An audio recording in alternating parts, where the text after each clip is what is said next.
Hello， 大家好，欢迎收看国际大风吹，每礼拜带探讨一个有意思的国际话题。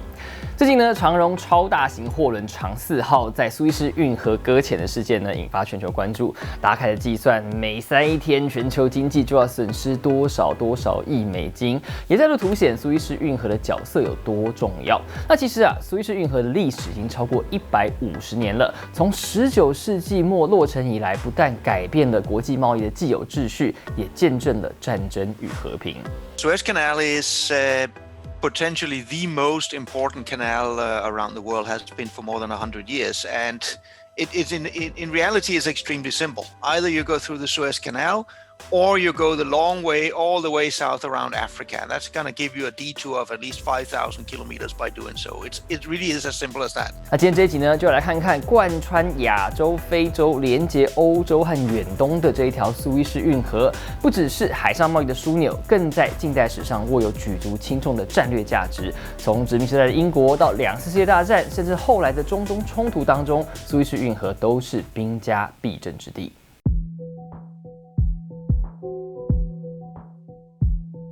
早在距今3000多年前，就有几位埃及法老王兴建运河，试图打通尼罗河到红海的航线，帮助水上运输。虽然跟今天的苏伊士运河路线不完全相同，但概念其实差不多。那事隔2000年，到了19世纪初，称霸欧洲的拿破仑也曾经考虑挖一条连接地中海和红海的运河，但因为工程评估错误、高估成本，最终决定放弃。否则他的丰功伟业可能又要多一笔喽。那现在的苏伊士运河呢，真正规划动工要等到19世纪中，埃及总督特准民间公司新建一条南北贯穿地中海和红海的运河，由这间公司来营运99年，而且要开放全世界的船只通行。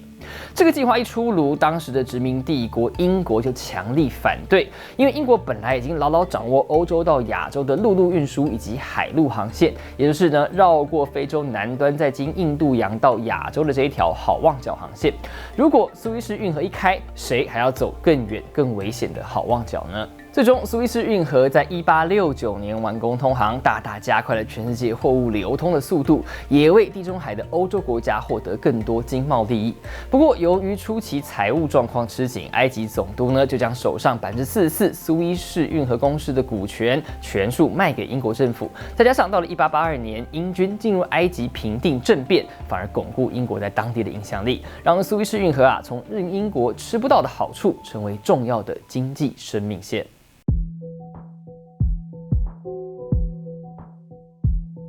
进入20世纪，苏伊士运河的战略价值持续展现。跟日本同盟的英国在日俄战争中封锁了苏伊士运河，让俄国舰队被迫南下好望角，航行2万多公里到日本开战，结果呢败战收场。另外呢，在2次大战时，英国也再度封锁运河，阻止轴心国的海上运输。当德国部队在北非势如破竹的时候，要不是英国在埃及的阿拉曼战役大胜，轴心国很有可能一口气拿下埃及，掌握苏伊士运河，还控制中东油田。那如此一来，俄国、英国都会遭受重创，二战结果都有可能翻盘。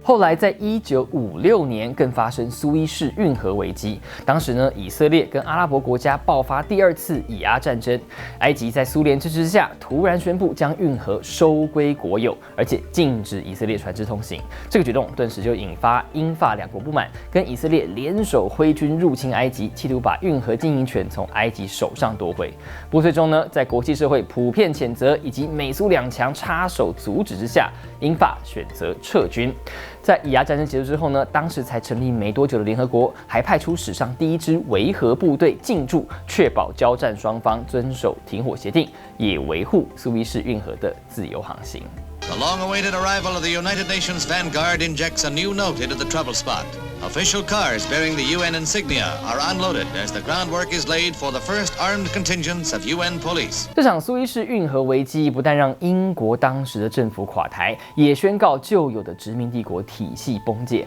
大英帝国实力衰退，美国从而登上全世界第1大国的宝座。同时呢，美国跟以色列成为传统盟友，苏联也跟阿拉伯世界拉近距离。而60多年后的今天，这条200公里的水道扛着全球12%的货运量，苏伊士运河的经济与战略价值恐怕比当年还要更重要。